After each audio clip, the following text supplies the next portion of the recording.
Welcome, everybody, to the Onward VR Master League. I am your sole train conductor today, NightFiree with 2 E's. Excuse me, I am bringing some action to you today that is going to hopefully be fresh and new. Breathe some life, potentially, into games that we haven't necessarily seen normally. It is going to be Questcumbers versus Ground Branch. I had Blackwatch on there in the pre-show for a while. I did switch it eventually. I do apologize for that. It is Ground Branch. 2 relatively new teams. I mean, relatively. 2 brand new teams to the VRML as of Season 10. Questcumbers in their 3rd placement match. They had a very good start to their introduction to the league. Got their 12-1 W locked in against Breach and Clear. They then got, well, maybe their welcome to the league moment against Operation 1 and lost 12-1. And now they go up against what I sort of see as a closer level opponent. You know, the system slowly solving itself, or, placing these teams. Ground Branch has just played their 3rd match, I think last weekend, against Supernatural. They had a bit of their welcome to league moment, although they did pretty well on that final map, Bazaar, which we didn't get to see. Actually, they won the final map, so obviously doing well there on that 3rd map on Bazaar to secure from Supernatural. But yeah, there was commotion in their last cast. We thought they were doubling down on cargo. They were resetting the round, and casters didn't know, and so they went to play that 3rd one. And so now they go up against, again, Ground Branch now getting placed against a team that I think is more closer to their ranking. And so I think we're going to get a pretty good bronze battle. We're going to get to see what 2 new teams look like going up against each other, and what kind of caliber of skill they're both going to bring to the table. I'm really interested in how it all shakes out. Let's take a gander at pick bands, give us an idea of what they're not wanting to play. Coming in from Ground Branch, we have, I believe it is Suburbia being banned. I don't know why I did away first. And then coming in from Questcumbers. Oh no, I had that right. Questcumbers banned Suburbia. Ground Branch banning Downfall, getting rid of the long range from them. And so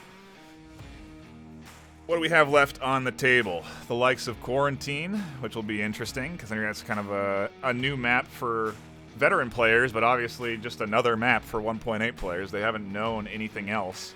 So I'm kind of curious to see if we see, new positions there that, we haven't seen from veterans that have been experienced on that map. It's an exciting time to be getting into VR esports if you're brand new to the thing and you just got a quest. There's all kinds of skill base of players, players that have been playing for literally thousands of hours, and guys that are brand new, all competing in this league. And even the brand new players looking very good in their matches. We're going to take a quick pause as we dive into map number 1, which I believe is going to be Suburbia.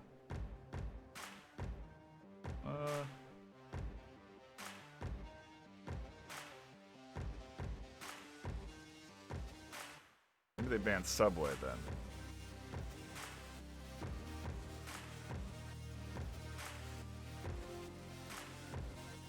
They banned. Oh, Quarantine. Jeez. I don't know how I got that many mixed options, but either way. Quarantine has been banned, so we're not going to see that map. Excuse me, apologies for that. Map 1 is going to be Suburbia. I had those 2 mixed. That's where I got. That's what I got swapped up in my head. That's where I got the confusion. I do apologize. Suburbia is going to be map 1. I'm going to take a brief break. I need to get into this lobby. Don't go anywhere. We're going to be right back with map number 1, Questcumbers vs. Ground Branch.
thank you all for patiently waiting in that intermission. I do apologize for the scrambled intro, but eventually I got my facts straight.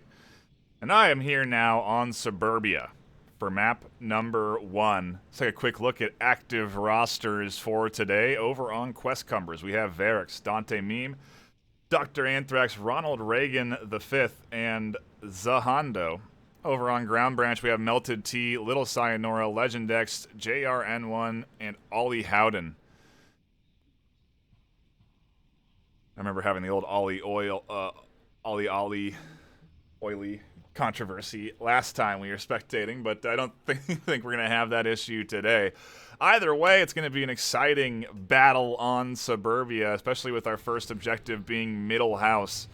Definitely going to get some interesting strats out the gate. You can certainly feel free to charge straight into the backyard of that objective house and challenge the bottom floor, but it's rather risky, as you're essentially going to be matching the Volk pace. As soon as you can get to that house, so can the Volk defense. So can get a bit chaotic when things come down to it, unless, of course, Questcumbers decide to play round 1 a bit slow. And that's how you typically do see, in at least most league matches, teams oftentimes sort of playing the first few rounds a bit slower than maybe they normally would, not as aggressive, just sort of to feel out the other squad.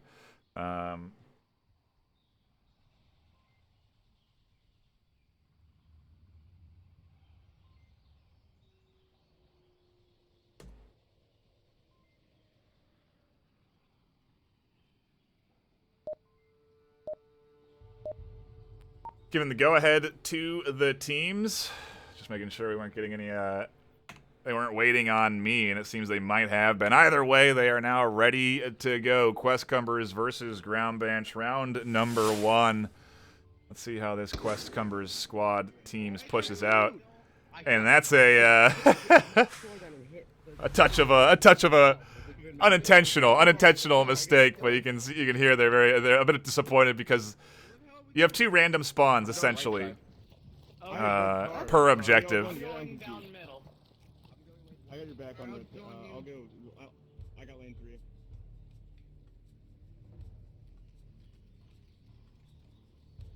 Nothing crazy out the gate. Maybe the most forward positioning, I would say, is coming in from Little Sayonara and Legend X, taking control of the backyard early. Definitely risky.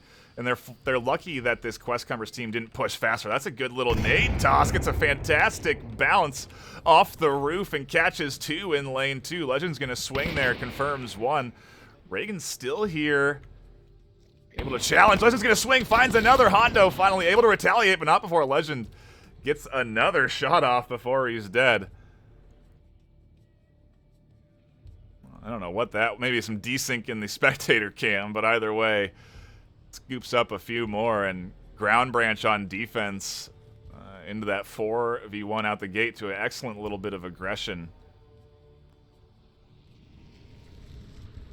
Varix, team captain, all on his lonesome. He could rotate and get Ron over there, but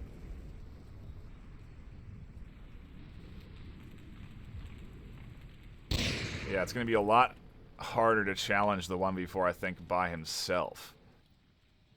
Granted, he is going to be rather stealth. He still has to then go into this, bottom floor. Challenge Melted T, Ollie at the top. Little Sayonara, who is also not tucked in on the standard side that you'd be tucked in on, so he's not even going to get the exposed shot to Little Sayonara's back either, so it's going to be tough for Varix to find anyone on this rotation, but we'll see if he does.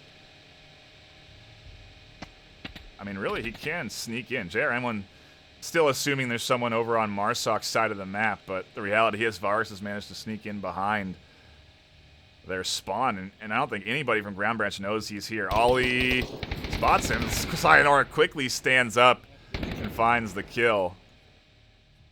A nice refrag from Ground Branch, and Legend with the excellent start.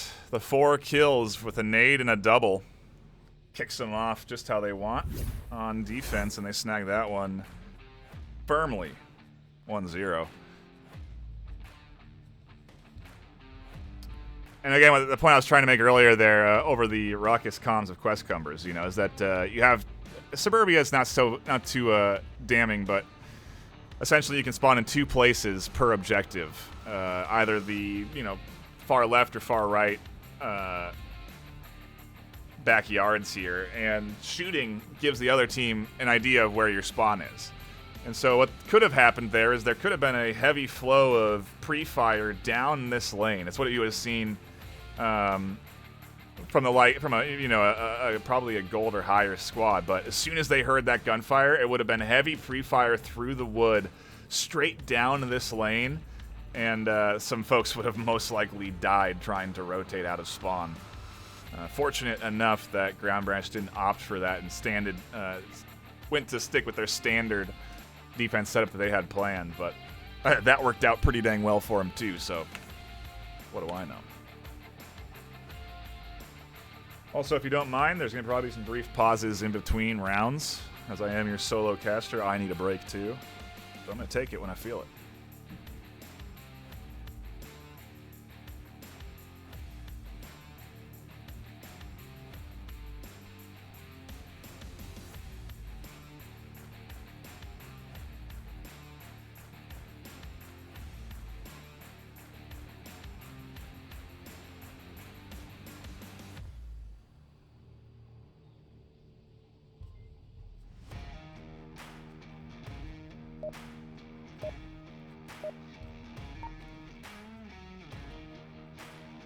Round number 2 underway. We get to see now what the Ground Branch offense looks like. And Questcumbers looking a bit scrambled in their initial offensive push out, especially with that rifle getting shot out. Ground Branch here making sure they can all hear each other on comms before the start of a round. Like that, making sure that they everyone can be heard. Free fire coming in, almost tags Ollie. Lucky enough it doesn't. Melted T's going to push in past that. They're going to be challenging bottom floor right away. The catch one trying to push up. A nice refrag from Dot Meme. One down. Good shot from Anthrax from the top floor down through the crack. Snags another, and Hondo is pushed up a bit. Tags 2 on the backside of the fence, and now he's going to challenge him at the window. Finds another, and Ground Branch are getting punished for this quick push. Little Sayonara and Legend X, the final 2, and they're in a 2v4. Ooh, a nice pickup. Legend on the ramp there. Oh, Sayonara swings and finds another, and now it's a 2v2. Sayonara going to also continue the challenge. He has Anthrax goes down. Varix checks pad, knows he's the only one left. Sayonara has pad out. Varix has to be a bit quicker about this. Does get Sayonara as he tries to push forward to get into cap range. I'm going to take a breather as we're now into the 1v1.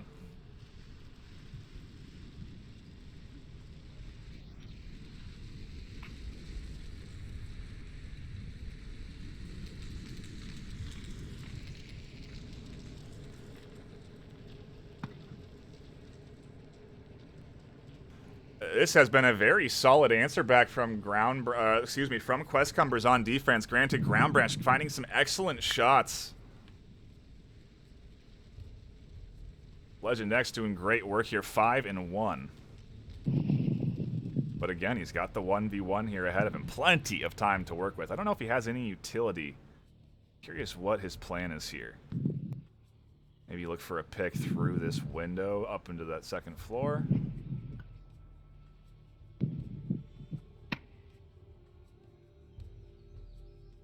Trying to get down the sights here, so apologies for the clipping into the head, but some players really like to tuck that rifle in real close.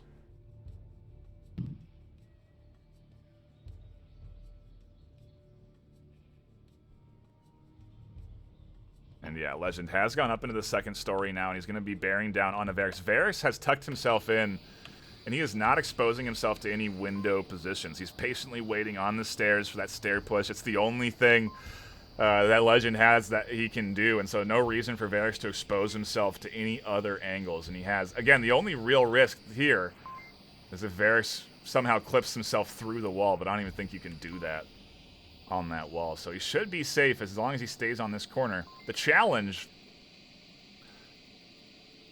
is going to be from Legend here, and You know, all kinds of utilities sprawled about. I don't think he's going to be able to grab any, though, because Varix does have pretty good line of sight onto all of these corpses. Again, though, minute 50, Legend has plenty of time, so let's wait here and see what Legend X ends up playing out.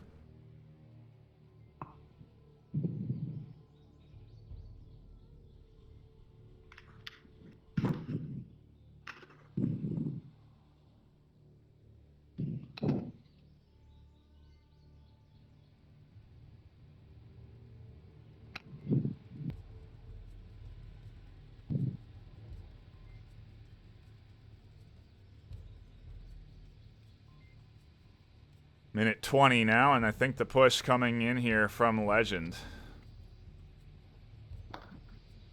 Don't want to be too loud. Goes prone there, making a lot of...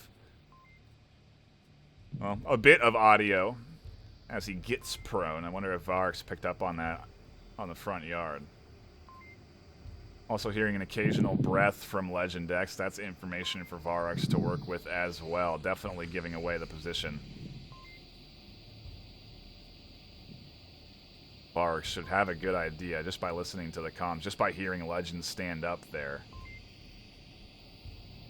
40 seconds now. Legend's going to hear the beeping on his timer soon. Full sprint challenge is going to be the right way to do it, but he doesn't swing fast enough.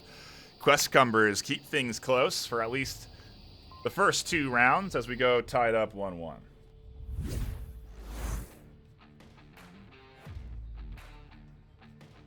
Wish I had gotten that replay too, but I just wasn't thinking about it. Solos are a little different.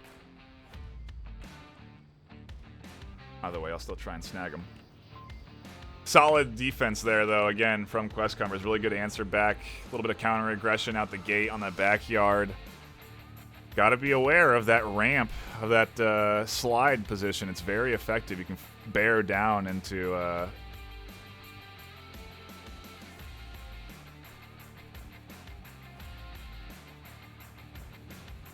you know, some pretty interesting positions in that bottom floor.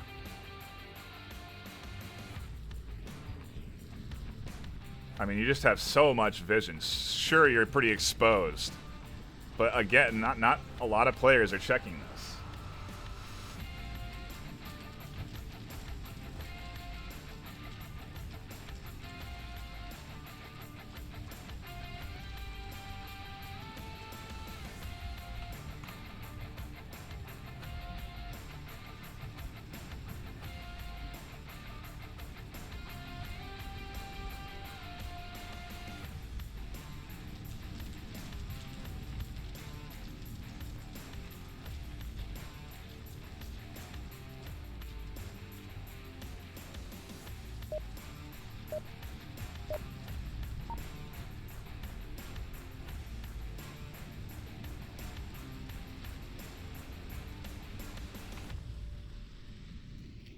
Round number 3 underway. An exciting couple of rounds to kick things off, though. The Bronze, the newbies here delivering a fun little match to tune into. It's actually pretty action-packed, too. Some aggressive moves from both of these squads. I mean, skilled plays, you know, fun to watch here. Just, again, the unknown. I don't know what to expect, what's going to happen. Anthrax is going to charge into the backyard. Legend potentially swinging as JRN1 gets a bit over-aggressive. I think a flash comes in from Legend up top, doesn't catch anybody, and Legend continues to hold that position, but has lost it. Questcumbers now have control. As I say that, they lose a little bit of it. Little Sayonara swings from carport, snags a shot into that back doorway again. Got to be careful about that back doorway. Legend with his forward position catches one out. Ollie Howden on that far side scoops up another. Hondo's trying to pump some suppressive fire onto the corner to prevent Howden from swinging again, and he does get the kill as he does try to get the swing. The res is there, though. Has to get the confirm. Melted Tease is going to try his luck, and then in the chaos, Sayonara scoops up Anthrax. 2 left alive for Ground Branch. Gets them their defensive round. Tough for me to even track across the battlefield, but that one was done in about a minute.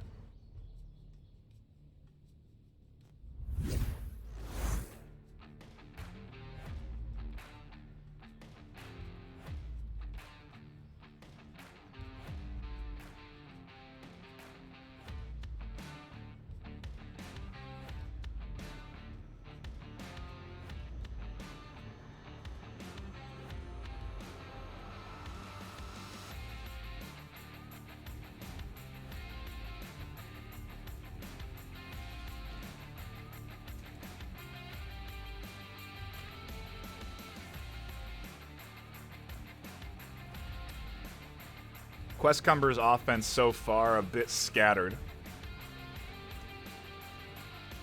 Don't know if they're synced up on time necessarily. It seems to me that they are sort of just going for their individual challenges, which can work. So not a bad strategy by any means. They are effectively coordinated.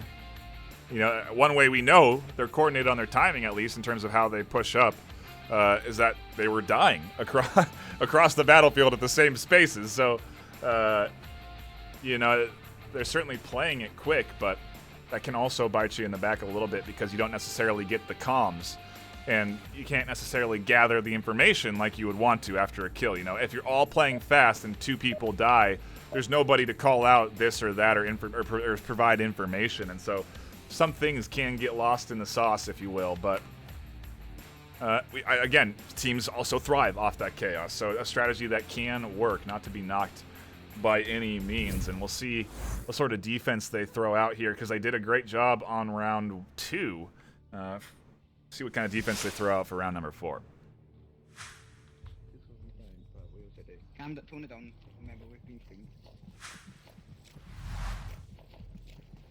I'm holding grey. I'm holding grey.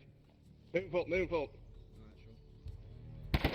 Yeah, Hondo trying to get aggressive with no utility thrown out, though. He'd get scooped up. Varg swings and able to get the trade before JRN1 can pick him up. Anthrax prevents Ollie from picking up control of the center 2 story, and the remaining 3 are pushing Playground. Arguably, objective still solidly covered. Anthrax has good vision. Reagan also solid angle, and Dante, the meme, holding his backside there.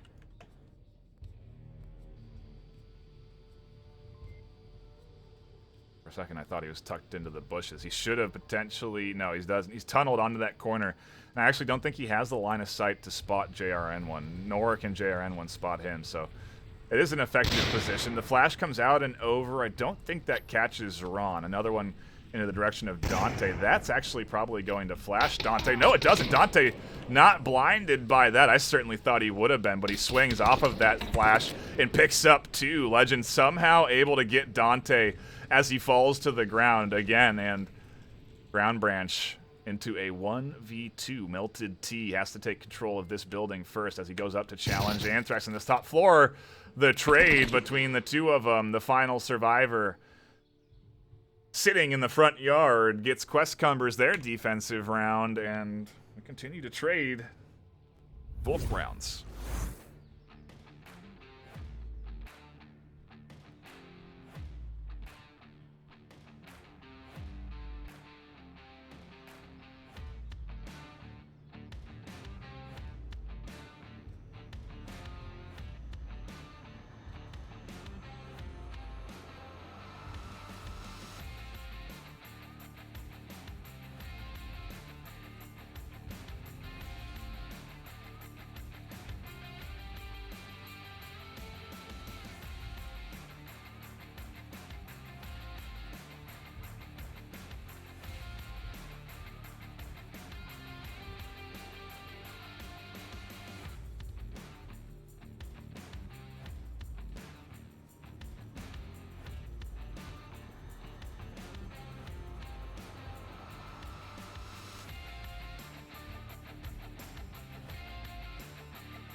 Shout out to everyone that is tuning in for this rookie matchup today. I do appreciate you all stopping by. If you haven't already, make sure to hit that follow button. Try to do regular casting here on this channel, as well as Onward Master League 2 and 3. You may have been tuning into some matches over on Master League 3 with the likes of Monarchid. That's typically where we train new casters that we bring into the casting team. We have open applications during the off-season. We encourage anyone that wants to cast to record some scrimmages of them casting and then use those to submit when we open up the application process. So if it is something you want to do, That's how we recommend going about doing it. Casting a scrimmage of teams, doing it however you want onto your own channel, recording it, whatever by whatever means, as long as you capture the footage, you can then submit it to us. We saw that again with Theta, Monarchid, and all of our casters that have submitted have done scrimmage cast for part of that application. So, you know, if you are new and you are interested in maybe potentially becoming a caster, something to think about, that when we go into the off season in the coming weeks, not that far out, realistically, 5-6 weeks out, it'll be good to already have those scrimmages locked in so you can instantly apply. But over on Master League 3, it's where we typically train our new casters, and so you may have seen Mono hosting over there, getting used to all of the bells and whistles that VRML provides, and he's been doing a great job. It's where I love to see some of the new casters sort of learn the ins and outs of the system, and you know, again, make sure you go follow that channel and you know, support the new guys as they're training. Eventually, the Mono will work his way up onto Master League 2, and you'll soon see him hosting matches here on Master League 1. But yeah, we have a whole team of casters, if you will, and I'm buying time because we're in a timeout. I have news that coming in from Questcumbers, they officially called a 5-minute TO, I believe, for some reconnects, as it seems. We have 2 that are just dropped from the lobby, so hopefully they'll be coming back in due time. And to save my voice, I'm going to cut us to a brief intermission. Obviously, you're not going to want to go anywhere, because we could be back in just a few minutes with a very close back and forth. Don't go anywhere. Again, Vark's already joined.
I mean, let's just all relish the moment that the timer was almost spot on. A quick 2-minute intermission has you right back here with me in a exciting back and forth between 2 rookie teams to the VRML. It's Questcumbers versus Ground Branch, and if you're just tuning in, you haven't missed too much. 4 rounds, and they've been quick. Now we get to see what Questcumbers throw out on the offense as we switch sides for the objective. They now have to attack the north.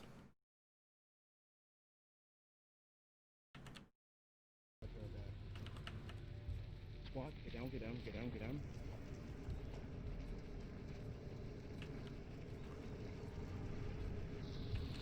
Hondo, Dante Mean taking control of lane 4, the far east. Not going to be challenged, but will be challenging is Varex entering in through lane 2. And anyone that wants to come in through lane 3, Legend X has taken up a prone position. Is he actually going to be able to rotate out? I gotta wonder. Flash comes up and over. That might have found success. That might have found Little Sayonara. Varex not going to push too heavily off it. Legend isn't swinging either.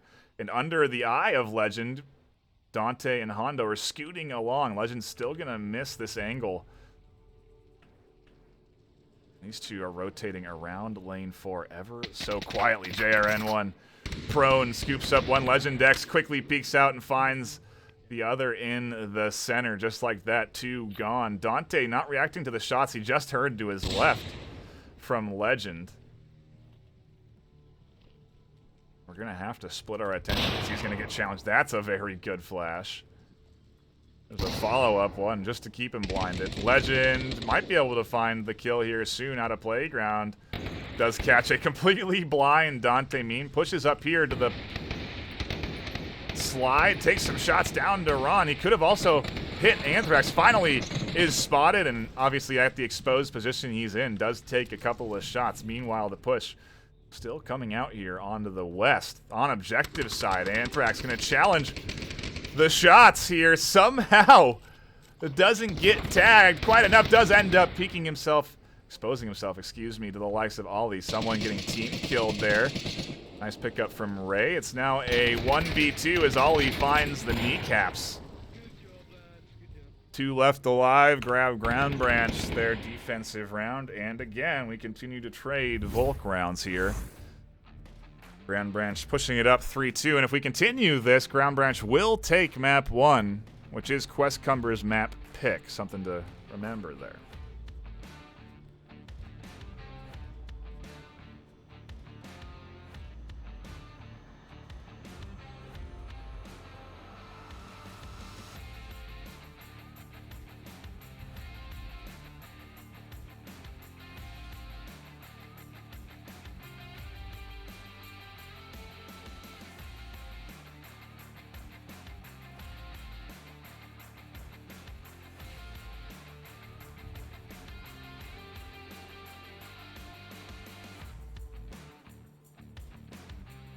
One thing I have noticed here between rounds, we've had a timeout, sure, but they have been taking the full minute and a half to strategize and hash out what they're going to do.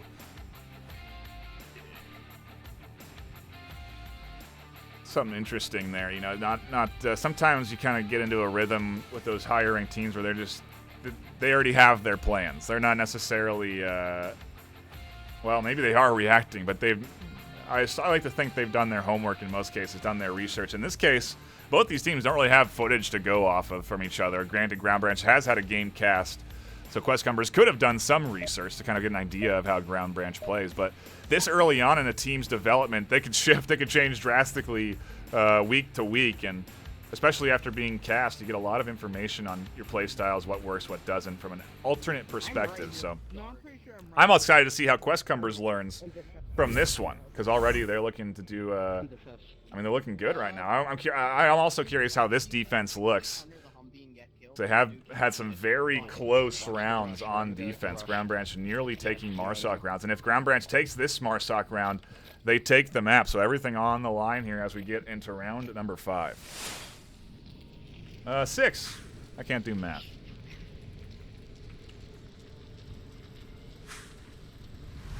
Uh-oh. Oh, I thought that botched nade was going to go over the fence to Little Sayonara. That would have been worst case scenario. Hondo does spot Sayonara cross there, but misses the shots on the cross. And so Sayonara is going to be able to get into lane 2 scot-free. He's going to challenge Dante next. Doesn't find as much success with that challenge. Dante scoops up that one. Hondo pushing in here with some pre-fire. If he gets too pushy, he could get scooped up. Melted T holding an interesting angle. Hondo's going to continue to push. Heard those shots from Melted T. He's going to go past Legend X. Melted T finally does swing wide enough to pick up Hondo getting aggressive. And I guess why not get aggressive? They found a couple of early kills. Send one out, but now they're down to 4. Let's see if Ollie can turn it into a 3v3.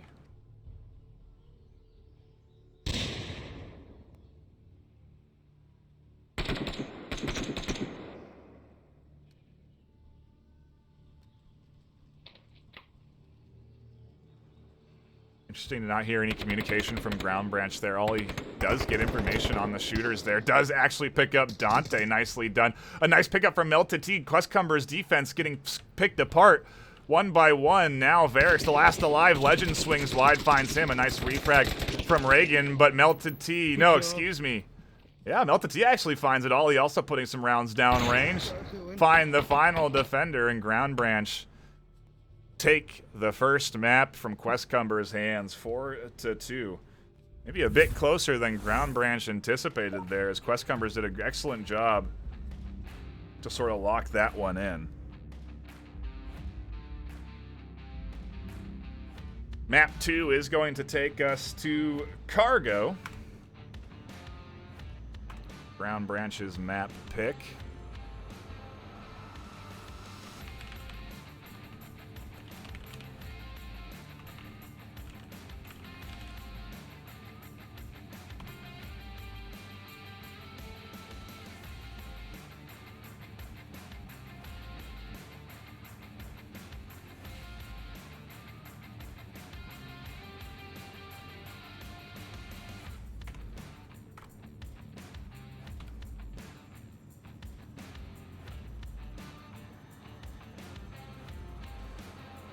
Cargo.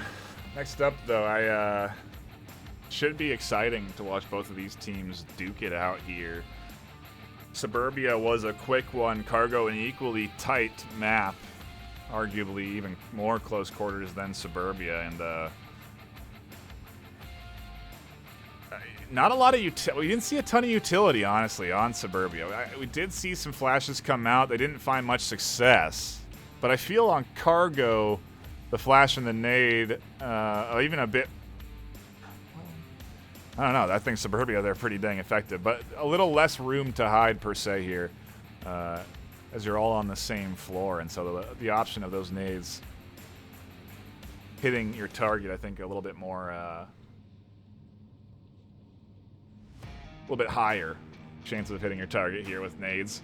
So I'm curious if we're going to see more utility come out from either one of these teams. I think that may be the adjustment that either one of them can make to sort of get a little bit of an edge here on map number 2. But, I mean, Ground Branch have been looking good. You know, they only, I think, lost those 2 points in 1v1s or 1v2s on Suburbia. So, and again, they came down to a 1v2. It was just favored for Ground Branch there for that final round on Suburbia. So for Cargo, I really don't know what we're going to get here. I anticipate it to be pretty close.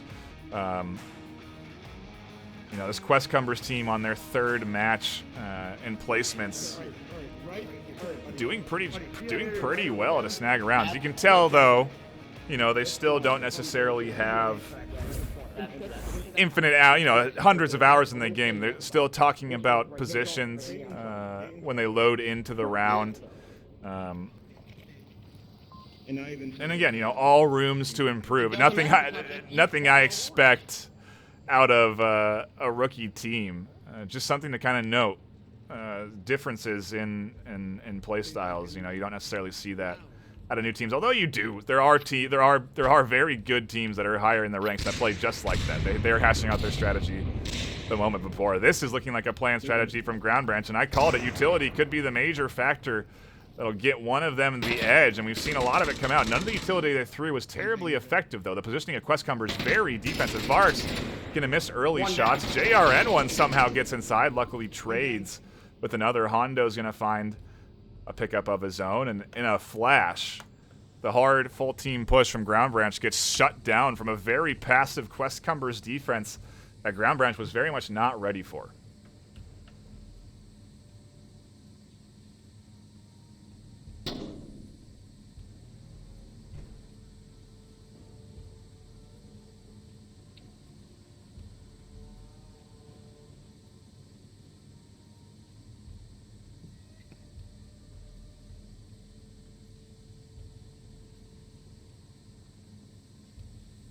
and just squirrel his way into yellow room.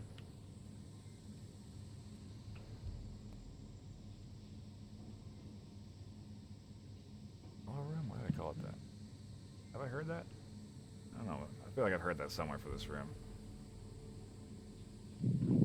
Either way, he's got himself a nice little position. He can check all of the sort of angles where you would normally see a more forward defense setting up. You know, you would typically have one over in that corner that he's checking there. Maybe have one underneath where he could catch a foot on that door. But the Questcumbers defense is very disciplined. I mean, it's looking good. Hondo's staying inside. Dante covering the back, not peeking. Same with Dr. Anthrax. They're all holding their angles, and they're not getting overzealous. It's pretty impressive. 2:50 left on the clock, so lots of time for Legend to just sort of wait them out. But if they hold these angles, it is definitely going to be a tough one for Legend. I think he can get an... He does have a free rotation. When Dante drops off of this line of sight, he can rotate here, so...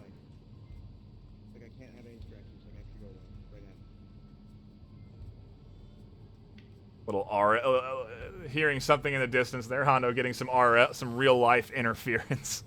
Has to be locked in. Legend X. 2 minutes left on the clock. Now drops out at the right time. Dante not holding that angle. And unfortunately, well, I don't know about unfortunately, because I think even if he does rotate to the other side, he also can push up from that side pretty free and clear. Let's just get on board Legend and see what he's doing.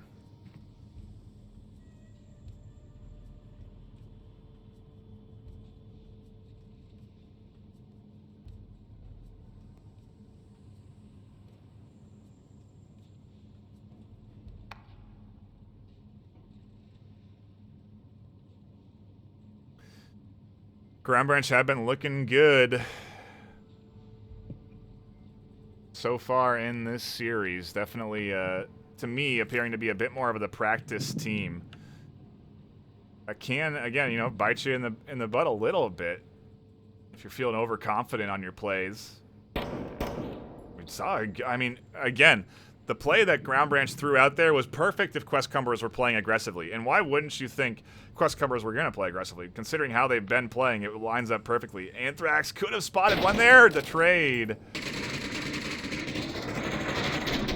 We've had very... Free fire to subside. But if you're the likes of Ground Branch, you've had very fast rounds on Suburbia. Makes sense then that when you go here on a cargo... to anticipate Questcumbers to play it fast on Volk, but Questcumbers do the exact opposite. They play it very patiently and have a very passive defense that, with smokes, is a very risky defense. If smokes were in play, that defense is super risky because you could smoke the front of objective and cap under smoke. Since smokes are banned in their current implementation, you don't need to hold necessarily that forward of an angle. Still, if you're not watching carefully, you know, if you just, you know, one person drops off of their coverage, can open up an attack pattern for a cap, but a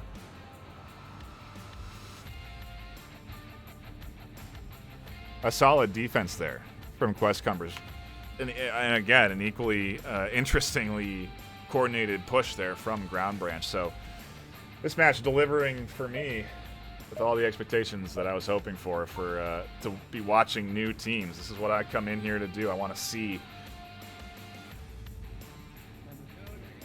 what these squads are looking like. Questcumbers coming in with some focus into map number 2 off of a tough loss, and we'll see if Ground Branch can bounce back off of a rough round 1 start as we dive into round 2.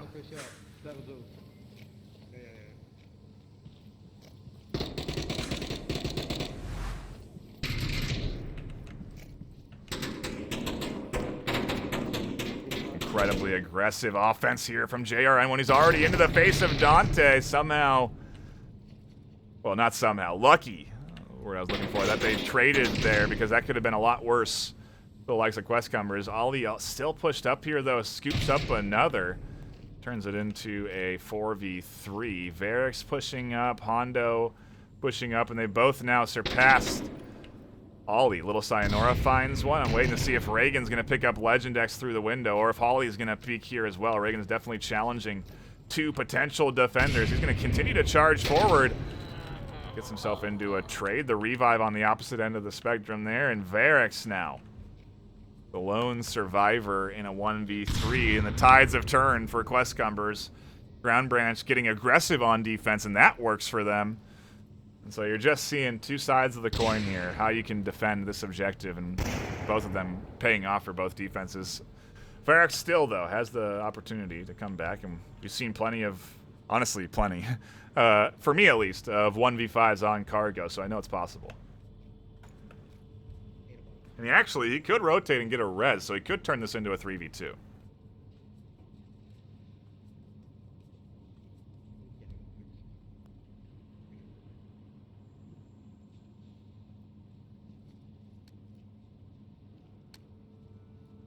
One kind of interesting thing to talk about while we wait for Varix to make his move and rotate around for the res is oftentimes you'll see teams push on offense against how they would defend the objective. And so in this case, what we saw was Ground Branch on offense, flashing the center, pushing forward, expecting aggression as Ground Branch finds that final kill. But we saw there was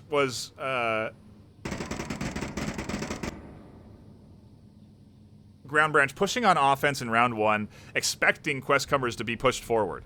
The reason they expected that is because then when they go on to defense in round two, they do exactly that. They are pushing forward. So, if you think about it this way, Ground Branch is essentially playing against themselves in that aspect. They are attacking against what they would do on defense, which, does work and is smart when you don't have a ton of experience against other teams. But, as you learn other strategies, you then have to sort of factor those into your playstyle as well. And, just kind of an interesting thing that I noticed there in that round. And I mean, geez, this series is a great one to tune into.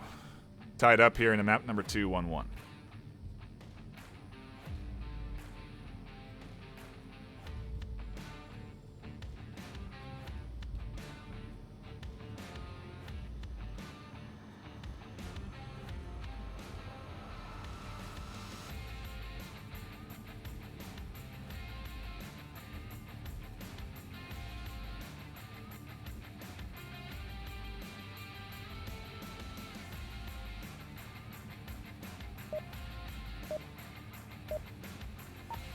Again, appreciate you guys allowing a little bit of dead air here in the scoreboard. I know we're probably getting mixed music and everything, but just a chance for me to give a brief rest to the voice because the action has been fierce and fast. Okay. I'm gonna be Just dodging trademarks there with that one as we hop into round number 3. I'm gonna throw a grenade. Okay, that's fine.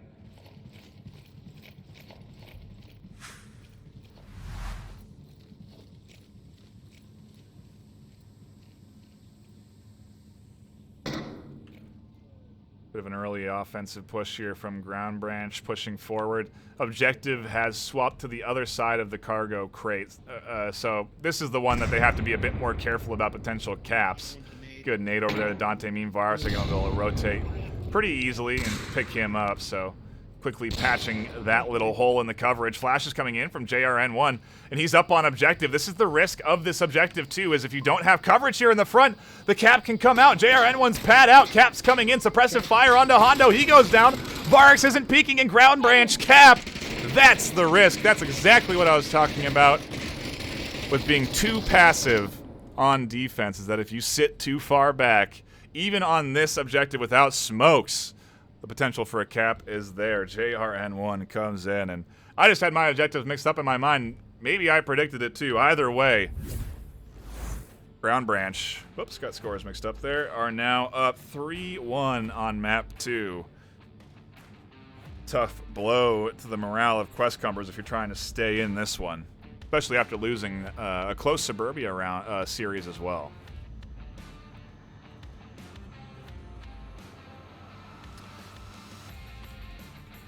Yeah, that is the objective I was talking about. That's dangerous with smokes. This one right here. I thought that we had that one for the first 2 rounds. I haven't even paid attention that it was on the opposite side of the crate. So that passive defense really warranted for that objective. For this one, the passive defense is a little riskier. Like I was saying, you have to sort of make sure you're covering the forward entry points, because it can be possible for a person to slip under the nose of a defender if you drop an angle. The angle was dropped when the nade came in. Varx came around for the res. As soon as that rotation came in for the res, flashes came into the corner, blinding vision, so JRN1 could push up to objective and secure the cap. Honestly, a very nicely coordinated push from Ground Branch. They are looking like they have definitely put in some work over the last week, because just here in this series, they are certainly looking coordinated and have clear-cut plays for how they want to attack, or at least for how they want to attack. Now we get to see how they defend as we go to round number 4.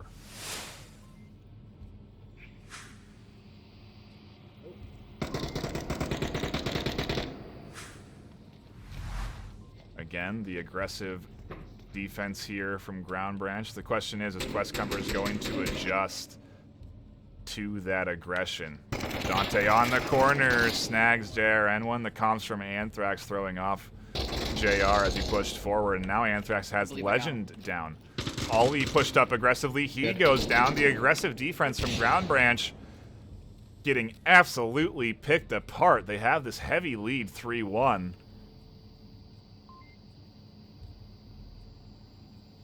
And the cap here has to be on the tip of Questcumbers' mind. You have confirmed kills. You know that you're in a 4v2. If you can distract Melted T, there's a potential to open up a gap in coverage. I don't know. We'll see. And again, this looks like they have a good cross on this objective, at least to prevent that push into the front of it to cap it. That's what they're defending against. They're vulnerable at all kinds of other angles. Melted T going down is no good. Varx is going to find himself an easy pickup. There we go. Questcumbers bouncing back off of a cap. Couldn't have asked for a better answer back, too. I mean, really nice job not getting caught up in the heat of the moment, not allowing the aggression to come in and shut them down, which is what they were trying to do. They wanted to shut down Questcumbers in map 2 and have it locked in. It didn't work, and now Questcumbers have momentum. Now they go on to the defense. We're switching objectives, arguably to a tougher one to attack. And I'm curious if they can bring it to a 3-3. Break for my voice.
We are into our next round. Apologies for the delay on getting there. I got here just in time, though. JRN1 finds one. Dante catches a bullet to the shoulder as well, but he does get across, and this is important to have these defenders over here, because now you can shut down very early aggression with this position. Varix can deny entry out the gate here. JRN1 confirming Ron there. The confirm costs him his life, so you got to wonder if it was worth it, just leaving him down there for the callouts. Either way, the rest of Ground Branch positioned over here on objective side. Legend with a nice toss over to Verax. Can get picked up by Dante if Dante swings. Legend and Anthrax to trade on the outside. I'm not sure where that trade happened. Yeah, in front of me. Another nade over towards Verax. That's going to confirm him, so Legend can't pick that up. Oh, the body moved, so he was shot into the doorway. That makes more sense. Either way, the res is there, and now Ground Branch with the 3-2 lead are going to pressure a two-man defense for Questcumbers. Hondo and Dante left to hold the objective. Make it just Hondo as Dante goes down. Make it Ground Branch as they take the round 4-2 and ultimately the series with the second map locked in.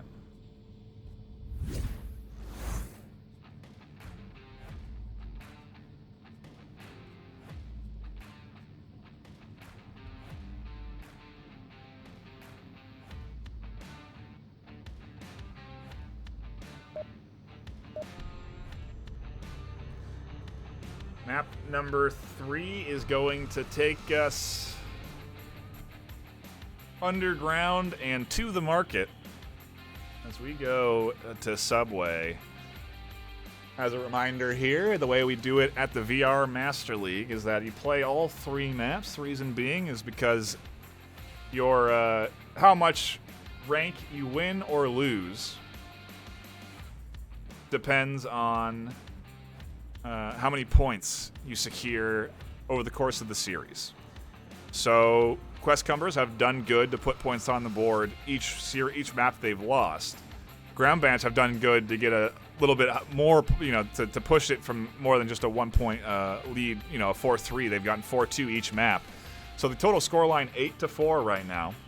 And if Questcumbers can secure this third map 4-0, they essentially can tie the scoreline and really limit how low they potentially dip down in the ranks. And granted, this is their third placement match, so even then, it's even maybe more important because it's going to determine where you get placed and how much of a climb you have ahead of you to go up that ladder to compete for that prizing at the top. So, in the grand scheme of things, I think a lot of these new teams are competing to obviously just play Onward at a more competitive level. That's really what you get when you first join the league. You get to play on a team, play with a team, play competitively, play consistently, scrimmage, learn strategies with each other. You can have it's really a very fun competitive environment to be in if you just like playing games competitively. If you like playing ranked matchmaking, for example, this is essentially that for Onward, and so.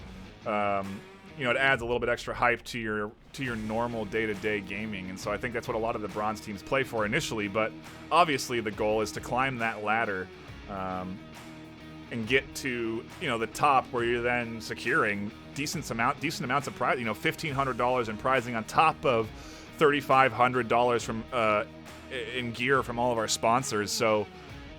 A good amount to be earned there if you can sort of develop the skill set to be able to challenge the likes of Globochem, Beginners, G-Men, these top teams that have historically held a top-tier rank. Either way, it's, again, like I said, a great time to get into the VR Master League, especially if you're new to the game. Tons of new teams joining now, and if you don't want to make a team, you can join as a reservist. So you can if a team needs a fifth or an additional player for a scrim, you can be in a pool where they can instantly tap you, and in that reservist pool, you have your own MMR, and it's all sorted to give you to give the player the best competitive time. That's the real goal behind the VRML. Either way, I think I've stalled long enough for the substitute to come in. Little Sayonara has dropped. The Mad Hatter has joined.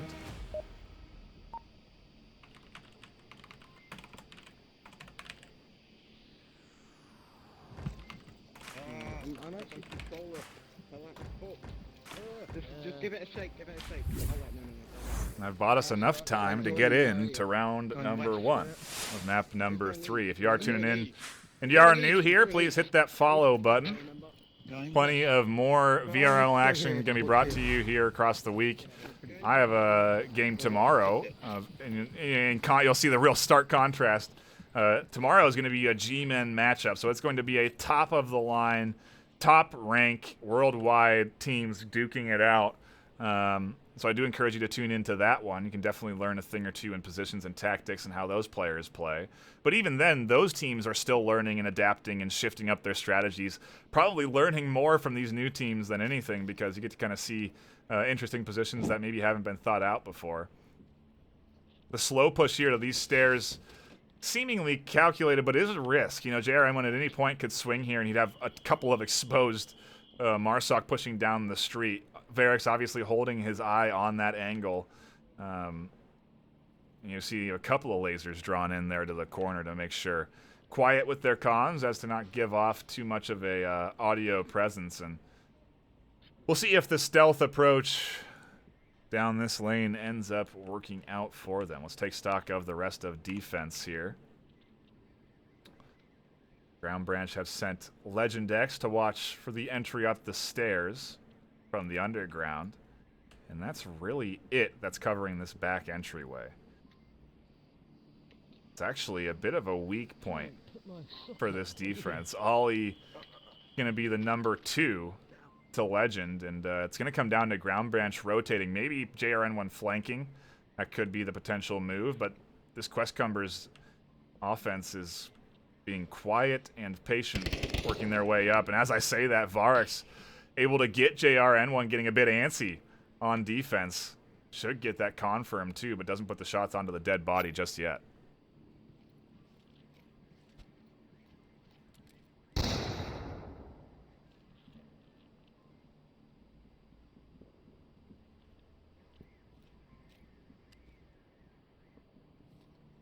On board, the trio pushing in. I don't know if Legend is hearing this.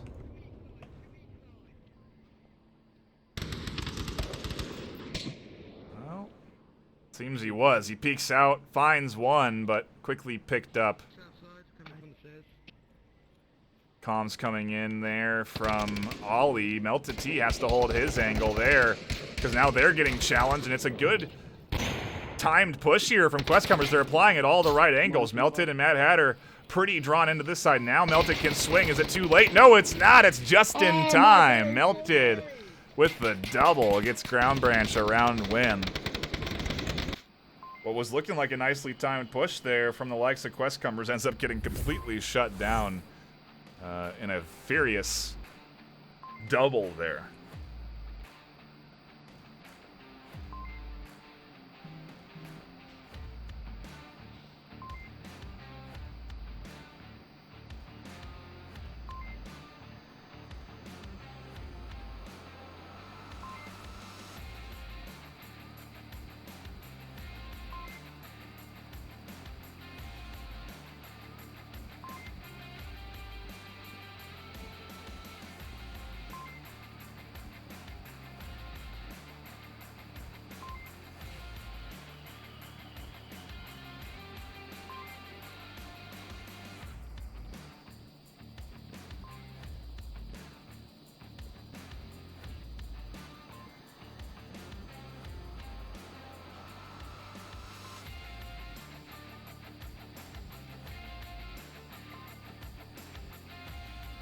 And you know, again, obviously I have the bird's eye view.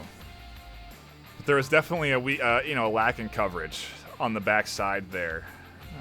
If they had invested the full 5-man press to that far, gosh, what is that? West, that west lane on the map. I think things may have worked out a bit better for them. Obviously, hindsight and being able to see through maps, see through the walls, gives me a bit different perspective than the players down in the battlefield. But maybe something to take away. 3 is just right. watch out. Reason. Round number 2 of map number 3 underway here. We'll see what Questcumbers can do on defense. Seemingly Got it. still pretty focused here, as they should be. Not necessarily giving up or getting too, or throwing out a lack of focus. Seem to be still pretty dialed in. What comms still sound pretty good, and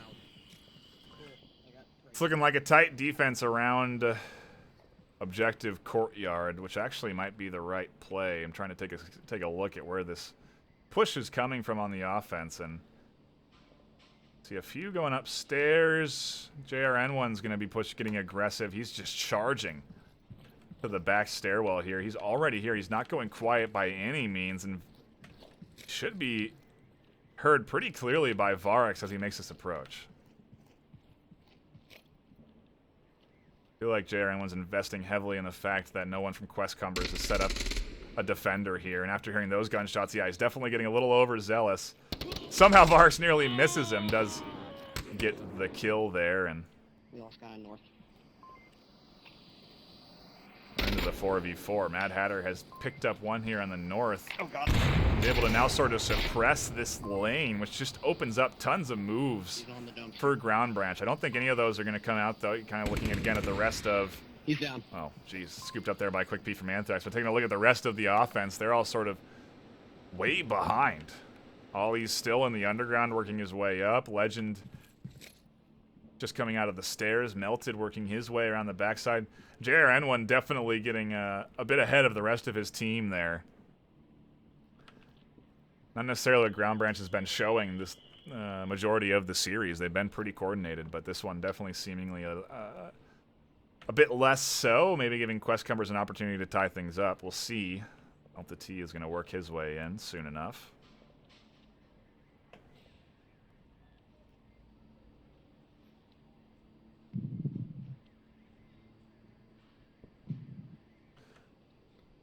All of them playing it pretty slowly. The prone moves from Legend here.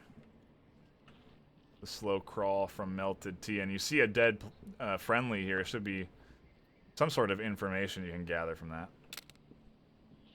At the very least, some ammo.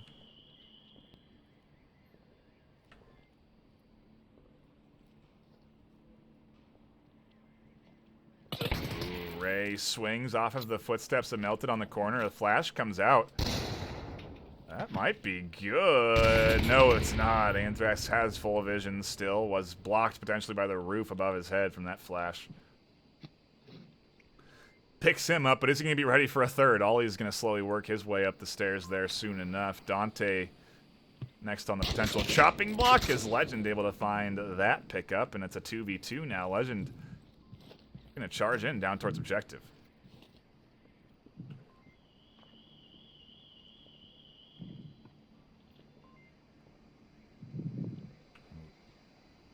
This could be a move here. Legend finds this kill. Yeah, can't hardly spot him though through the smoke and dark corners. Tough to identify. Where is the second defender? I'm seeing just Varix there on the north. If Anthrax goes down to Ollie, there's a potential for a cap. We'll see what Ground Branch can do here. Ollie, the lone survivor for his team.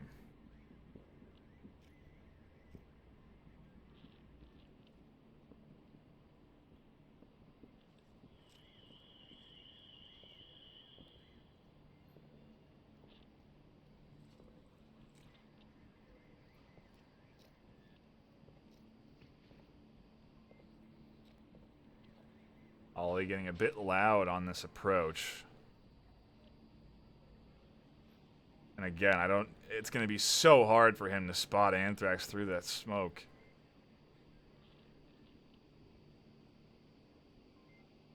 Oh, he catches the movement. Down goes one. Is Varix going to react quickly enough? What is Ollie's plan? 37 seconds left on the clock. He can't drop back. He has to push through here. Varix slowly working his way up this lane. Does have good coverage of objective. You gotta wonder if Ollie's gonna be ready for someone to be positioned there. Very dark corner as well, so Definitely going to hear these footsteps. Ollie has to swing and find this kill. He gets the trade. Ground Branch come out on top with that one. A very good two-piece there from Ollie to bring it back 2-0 now for Ground Branch.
Bit of a false start on round number 3 there.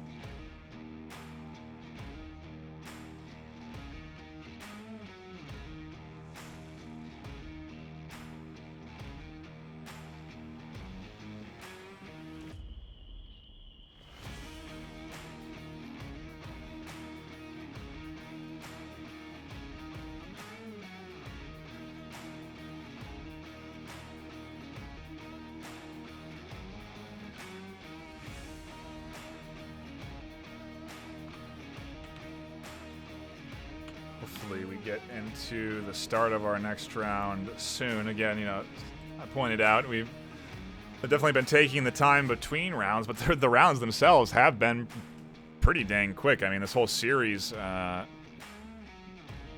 was 2 maps done, and our first map was done in about 25 minutes.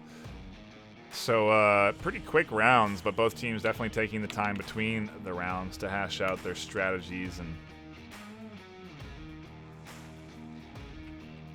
interesting to see that timeout come in. Yeah, it was from Ground Branch, and then they got the cap. So, or no, they didn't get the cap. They got they went up 3-2, and then got that final round.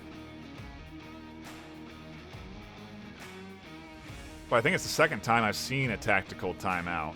And now, again, it does seem like we're having some connection issues on the side of Ground Branch, so hopefully they can get their 5th back in shortly. While we wait, I think I'll cut to a brief intermission. And then we'll be right back here with more VRML action.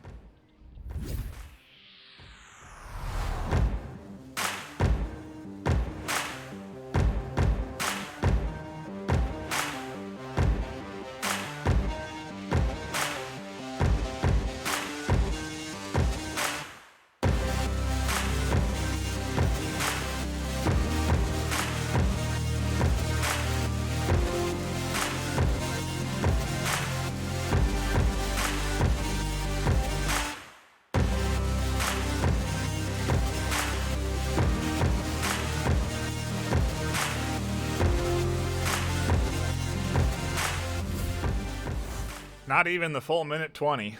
Just a brief 30-second pause as we got things sorted, but now we're back to it. Map number 3, round number 3. Questcumbers backs a bit against the wall after a pretty close first 2 maps. They have had a tough time sort of bouncing back on this map on Subway here. We'll see what they can do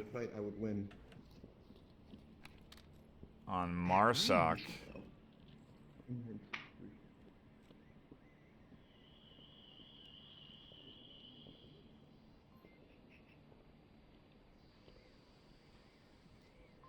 Dante and Ronald going upper catwalk. Their footsteps potentially heard by the Mad Hatter.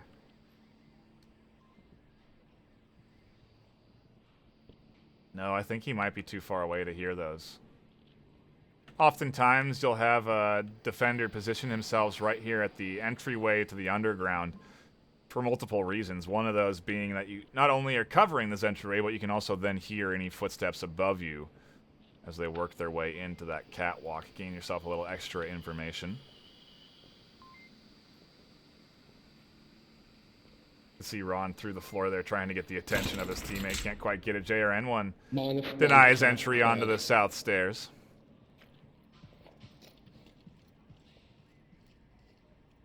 It's going to come down to the 2 coming in from the catwalk and the 2 underground then.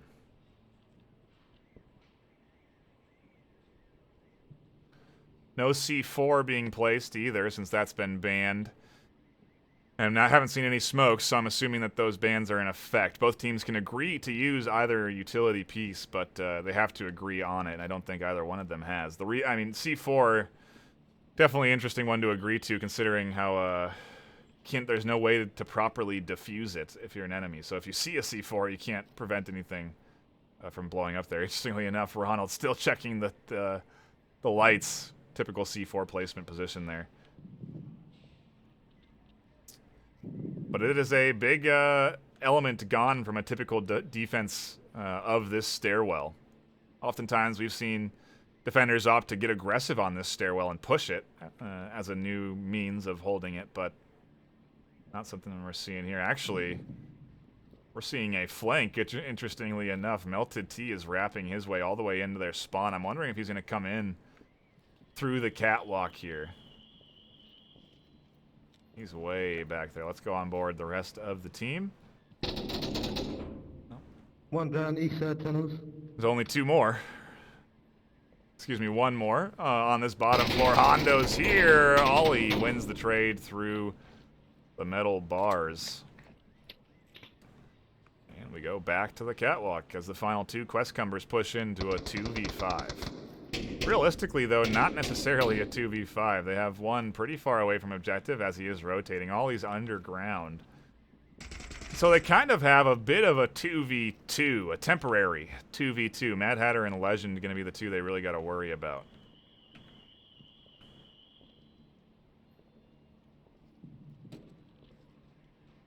An objective, but I have a blind spot. As soon as Ron drops down, he takes bullets. Dante also getting identified with the shield. We'll see if Legend swings.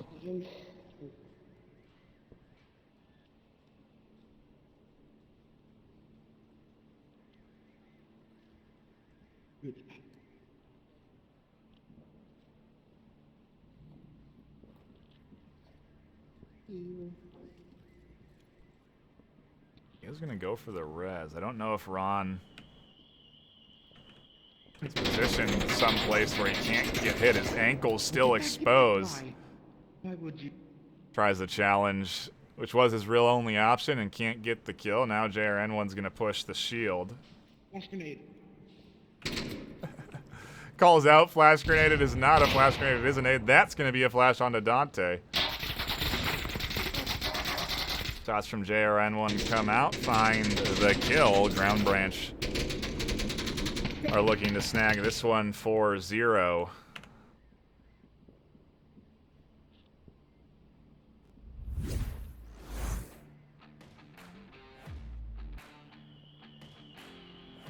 still, though, I think Questcumbers have done a good job in their third match in the VRML. Looking coordinated, not as coordinated as you could be. Comms necessarily not as on point as they could be. But I mean, for a brand new team to the league, they're looking so good. They're able to put up rounds again. I mean, in comparison, Ground Branch too, looking very good themselves. Also a brand new team to the league. They are looking very coordinated. They have, I think this is a team that's going to be a squad that, puts up good rounds and contests against, the likes of silver and gold teams right out the gate. They did well against Supernatural. And I think they've learned from that. They definitely, again, look a little bit tighter here on this map, and they continue to grow. I think they're going to be a squad that's going to be one that'll be pretty dang good. I mean, even this season, they could have a solid outturn if they keep continuing to put in the work. Questcumbers also still, also looking good out the gate here as a new squad, and it's exciting to see such good players, even at the sort of bronze rank, players dedicated to the cause and dedicated to getting better. It's fun. It makes it fun to watch the VRML across the entirety of the ranks, which is what, as a caster, I really can't ask for anything more. So, see what we get here. Could be series point, could be round point, could be map point. Map point here. As Ground Branch R3-0 out the gate. Dante's missed the cross. Ollie gave us some mic pop there, so Dante gonna feel confident in knowing the position. Dante continues to chase, though. He's gonna drop too far off of objective. As I say that, he gets one. Ollie actually was dropping back. JRN1, I don't think ever stops moving forward. He's now again pretty far ahead of his team and pushing up the stairs.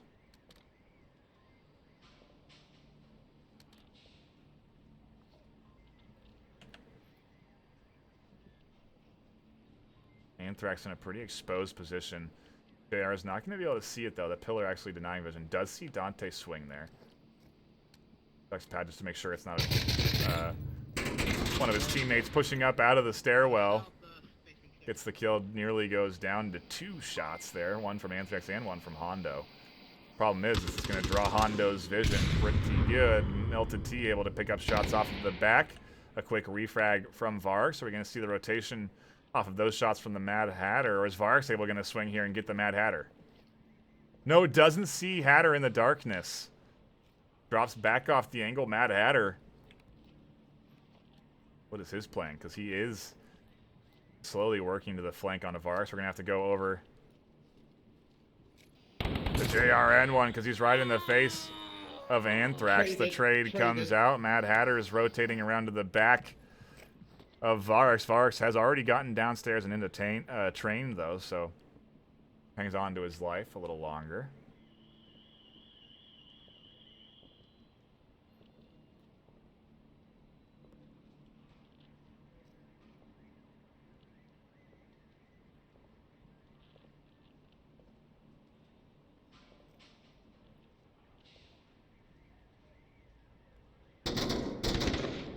Legend able to get Varix. Now it's all down to Ray. I think he hears this movement out of Mad Hatter behind him, has his vision drawn right onto the Mad, does a quick peek, sees him, gets his gun drawn up, and finds the kill. I think that's a bug, because that was definitely Ground Branch locking in that final round. I don't think time was up.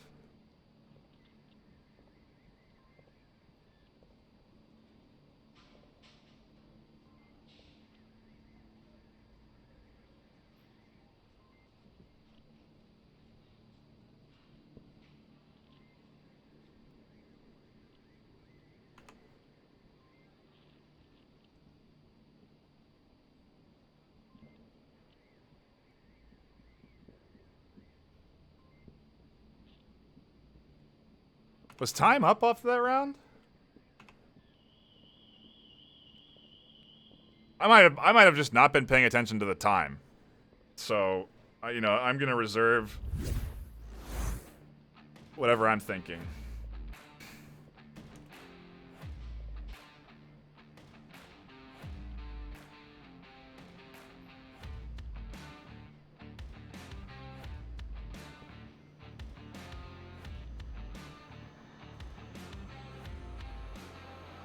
Yeah, I think I was right.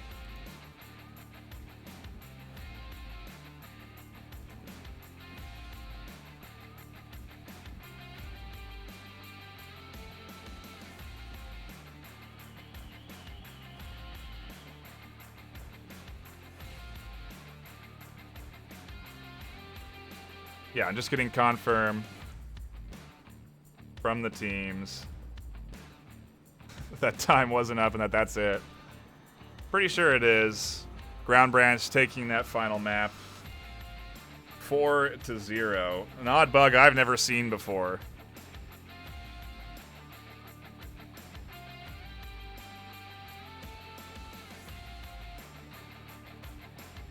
But yeah, I think that's it. Ground Branch, lock it in. And we go out with a bit of a fizzle, I suppose, to what was a very good series. Solid back and forth.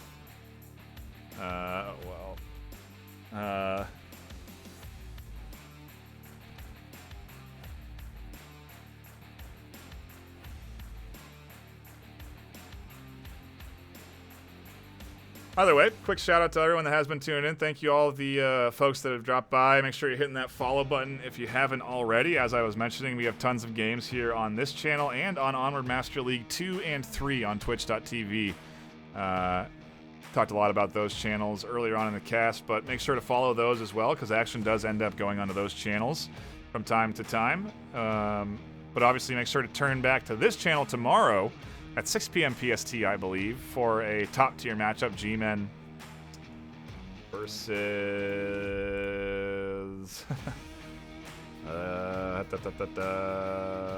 Ember. 6 p.m. Pacific Daylight's time, right here on Onward Master League. Also, a quick shout-out to all of our sponsors, Rebuff Reality, VR Cover, ProTube, Fixed Gaming, B-Haptics, and Cyber Shoes, all coming together to provide prizing for all of the teams that compete, well, for the top teams that compete in the league. So we do appreciate it. That's going to be it from me, your host, NightFiree with 2 E's. Make sure to tune in, obviously, again, tomorrow. Do it. I'll be here. You're not going to want to miss it. But that's it for us today. Thank you so much for stopping by.